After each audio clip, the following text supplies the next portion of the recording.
Bonjour et bienvenue à tous.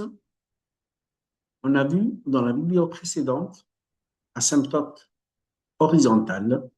On va voir dans cette vidéo l'asymptote verticale. On a dit que les asymptotes nous permettent à bien tracer la courbe des valeurs infinies ou bien au niveau des valeurs où la fonction n'existe pas. Bon, si la limite de f de x quand x tend vers a par valeur supérieure est égale à plus l'infini ou moins l'infini.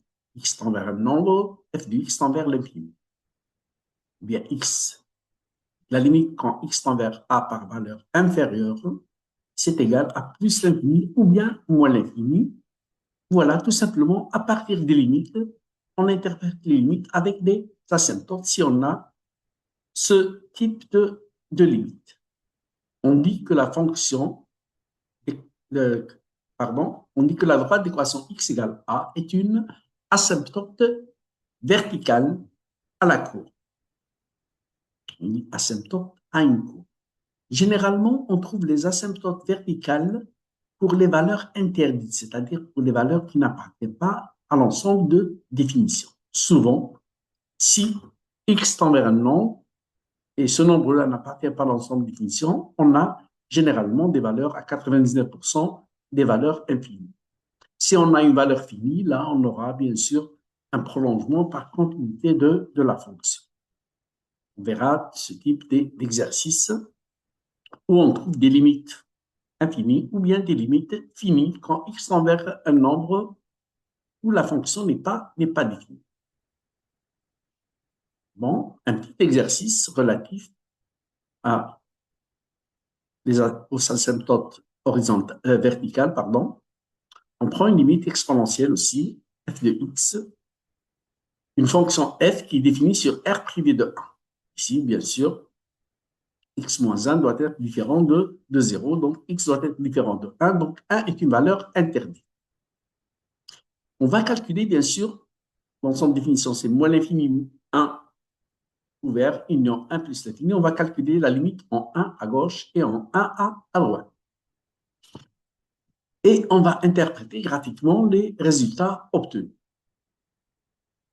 On calcule la limite quand x tend vers 1 plus, x plus grand que 1, donc x moins 1 est un nombre positif. Donc, le numérateur tend vers E1, c'est à peu près 2,7 moins 4, c'est un nombre négatif.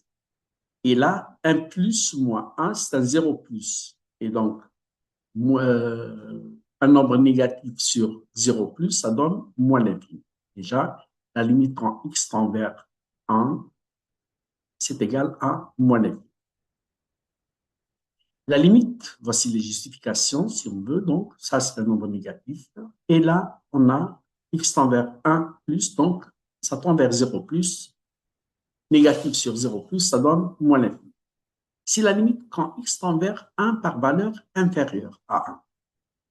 Donc, x moins 1 est un nombre négatif. Et ça tend vers 0, donc c'est un 0 négatif. Et le numérateur est toujours négatif. Négatif sur un nombre négatif sur 0 négatif, ça donne plus l'infini. Voilà, donc on a retrouvé que les limites, quand x tend vers un nombre, f de x tend vers des valeurs infinies. L'interprétation, généralement, donc, on apprend ce qu'on doit dire. Donc, on dit que la droite d'équation x égale 1 est une asymptote verticale à C.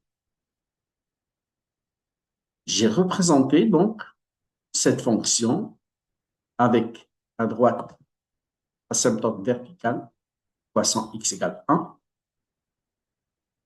Vous voyez ici que si x se rapproche de 1 par valeur inférieure, la courbe a tendance à se rapprocher de l'asymptote verticale.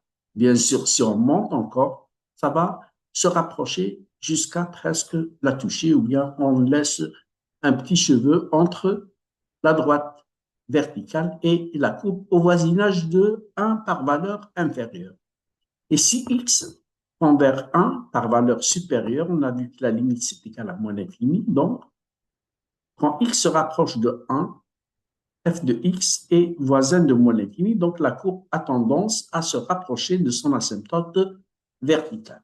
Et donc, c'est ça le rôle des asymptotes qui nous permet de bien avoir une allure de la courbe au voisinage des valeurs interdites ici où on a l'asymptote vertical. Voici donc pour l'asymptote vertical, donc apprendre le cours et apprendre comment interpréter les résultats des lignes. Abonnez-vous à ma chaîne, partagez le maximum possible avec vos camarades et à la prochaine vidéo. Et on va voir donc l'asymptote oblique et les branches infinies. Au revoir et à la prochaine vidéo.